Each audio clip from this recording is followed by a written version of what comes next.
Hello world, welcome back to my channel. My name's Paul. Well guys, we're still in Sandakan. Right now we're going to the Sandakan Memorial Park.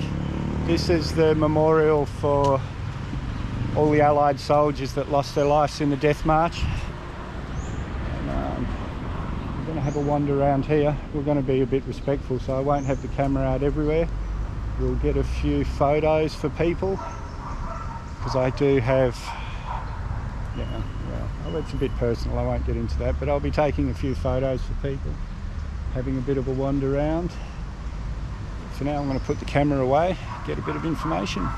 So guys, the area that's the Memorial Park now was the Japanese prisoner of war camp, and there was over 2,700 Allied soldiers came through the gate here.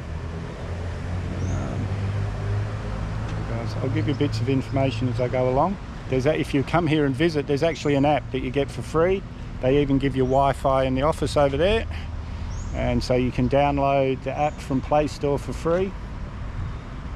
And, it tells you all about, so I'll give you a bit of information as we go along, but I am going to try and be as respectful as I can here. When the Japanese took over took over Singapore, there was over 15,000 Australians and many more others, but there was around 15,000 Australians that were locked up in Changi, and the Japanese just considered them cheap labour, slave labour, and they were all on work camps. And when it was decided to send 1,500 people to Sandakan to work up here, everyone was already on work camps, so it was most of the people that were sent here were either sick or old, and over 35 were considered elderly. And officers, there was 150 officers out of 1,500 men that were sent here, and that's a 10% is a big proportion. And they because the officers, according to the Geneva Convention, didn't have to work, so they were just sitting around in Changi doing nothing. So the Japanese sent them up here to work. And, yeah guys, it's described, the ferry ride here was described as the worst thing that's ever happened to these people in the whole war. For 10 days, stuck in a little, the deck was separated into 2 levels, so you couldn't stand up, you could hardly sit up. And yeah, but anyway guys, I'm going to continue up here and I'll tell you some more in a bit. This was originally an experimental farm by the British before the war. And this boiler was built to produce electricity, so when the Japanese took over, they continued using the boiler and continued producing electricity. So one of the work parties was, because the British had this for so long, there was no wood left in the park and or in the camp, so these guys were sent out into the jungle to collect wood to run the boiler and to and as I said before guys, Geneva Convention said that officers didn't have to work, but when they got here they did have to work, which the soldiers believed was a great thing, because, and not just because their officers were working, but because beatings were a daily thing, a daily event. But once the officers started to work, they were able to intervene in these bashings and try and stop them happening. And they did actually work. There was, once the officers were on these work camps and were able to intervene in this, the bashings did go down a bit, but it was still a daily part of life, getting your ass beat with a rifle butt. Sorry guys, this whole video is going to be about the park, but this is an important part of Australia's history. I explained to, like my regulars will know, I explained a lot in the West Australian videos. We're a very young country, so we didn't have Romans invading us, and we didn't have like civil wars 500 years ago or anything. the World War I and World War II were what made Australia what it is today. They're both very important events in history for us. And because it was all officers and older men and sick people, they emptied the hospitals at Changi to send them here because they just didn't have the 1,500 people who weren't already doing important work. They led them to believe that they were going to a sort of a recuperation camp because they were all sick and old. And officers, when they arrived here, they found out their job was to clear the bush and to build an airstrip for the Japanese military. And you can imagine Allied soldiers, I hope you can hear me. Anyway, I'll turn this way. You can't see the excavator, but they, when they found out they had to help their military, all the soldiers, they had no choice but to work, but they got very good at looking like they were doing stuff and not doing anything. And this excavator was brought in to speed up the work because everything was going so slow. The Japanese couldn't understand why nothing was progressing. So they brought this excavator in. It broke down in one day. One of the Australian POWs filled the oil sump box with sand, so it destroyed the motor. And rather than them sending a new one, the Japanese sending a new one, another POW who was a mechanic, a diesel fitter, whatever you want to say in those days, he'd come here every day to this exact spot and pretend to be working on the motor, saying, oh no, we can fix this, we can fix this. So they never got sent up another one. Now, as the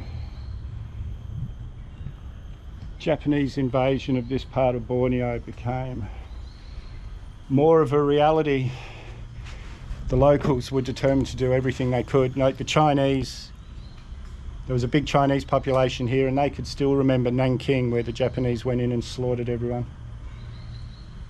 So the Allies did have a lot of help from the locals. Before the POWs arrived here, there was a group of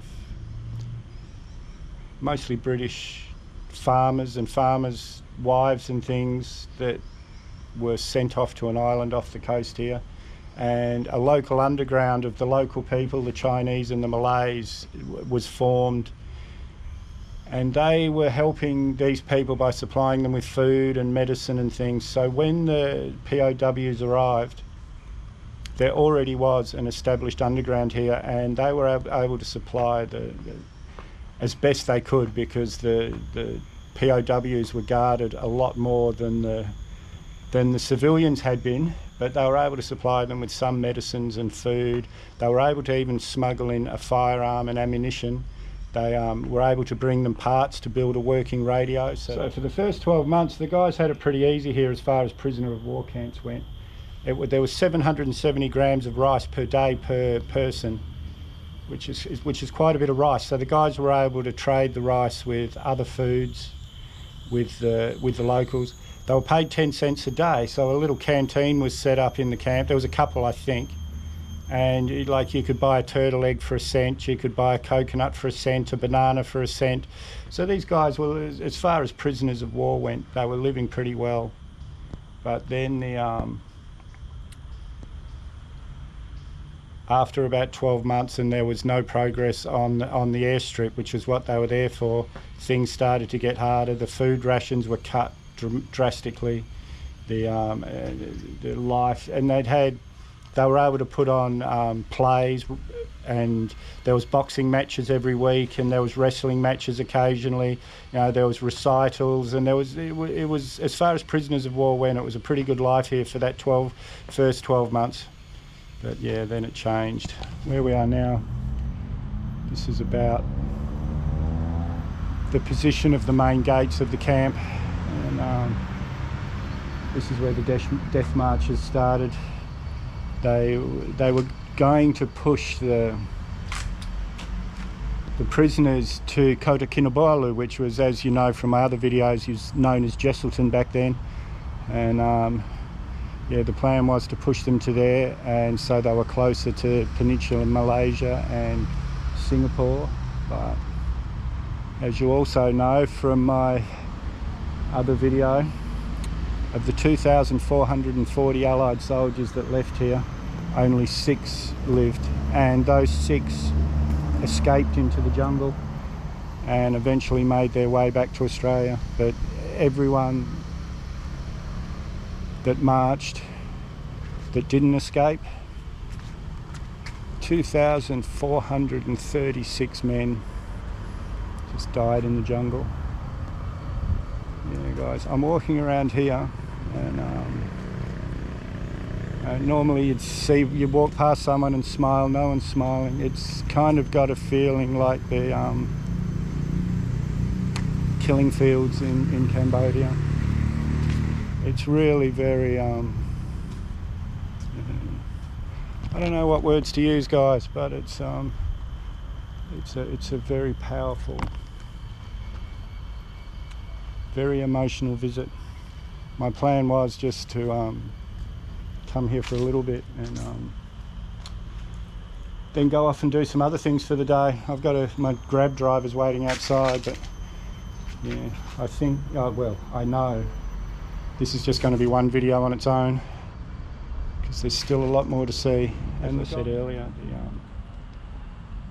the local underground was able to smuggle in the parts to make a radio, a few valves and things, and they were given to a radio expert and a signals expert, 2 guys, and you can imagine their excitement when one day they heard, and this is the British Broadcasting Commission, and but they had, if they were caught with that, oh, I don't know what that is, but if they were caught with that radio, the punishment would have been unthinkable. So they had to hide their excitement. They'd listen to the radio every day and report their findings to the senior officer in the camp. Now, there was an incident which is, take these out so I'm not yelling at you, that was known as the Sandakan incident, where 2 of the traders at the airfield, the guys that the Australians would swap rice for stuff, they got into a bit of an argument at the airfield, and one of them went straight to the Japanese and said that the other one was a member of the underground, the local underground. And so the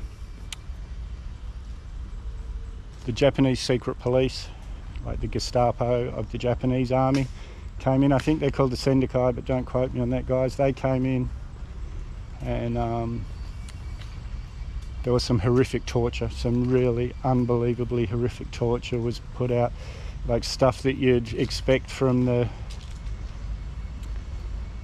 medieval days in England, and but not one Australian said a word. Eventually the radio was found. So after 8 months of getting the news from the BBC, all of a sudden that stopped, and the guys that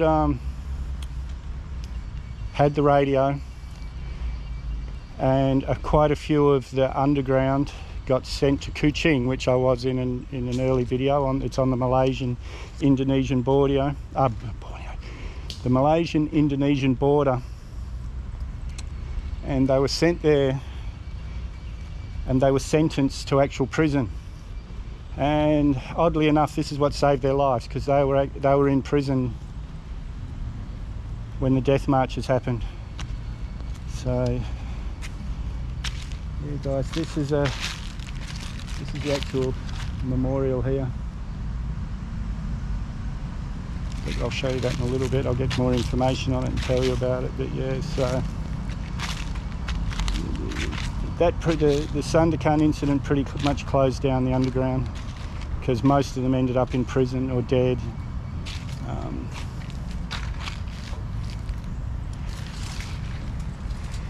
Yeah, guys, this is I'm glad I came here. I am.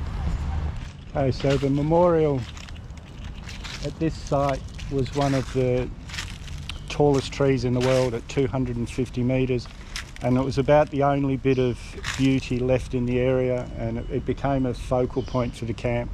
Like, if anyone had anything to do, oh, we'll meet you at the big tree, or people. And so this has become, every Anzac Day, this is where the ceremonies are, and this is where people come just to contemplate. And the picture on there is, it's the waratah for the Australians, the waratah, which is very important to us. It's the roses for the English, and the hibiscus for the Malay. All three are intertwined in that picture. Where we are now, guys, this is I believe, these are the old water tanks here. Now, originally, the boiler that I showed you earlier, the electricity used to pump water up to here. So in that first 12 months, the prisoners had plenty of water. But then the Japanese took all the pipes and fittings, because these tanks are from the British days before the war. They took all the pipes and fittings to water their own camp. When the Allies took over this part of the thing, they brought the Japanese prisoners, the war camp, to here and had them dig, and this is where they found evidence of a mass grave. And they found a lot of bodies here. But I'm going to go in, guys, have a look, and this is the memorial building. And guys, you could sit here all day and watch this, and they just run the faces, photographs of everyone that was here, I believe. I can't sit here long enough to see if there was 3,000 photos on there, but some very, very young men were on there. We're finding marked graves that were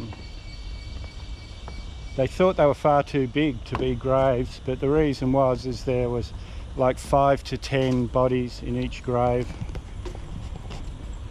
and only a small number of them were identified.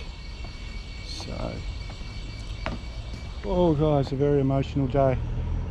And like I said in the other video, in Australia we celebrate Kokoda. Well, we don't celebrate, but we always remember Kokoda, where 616 Australians died, and 625 maybe. Sorry guys, you'll have to watch that video.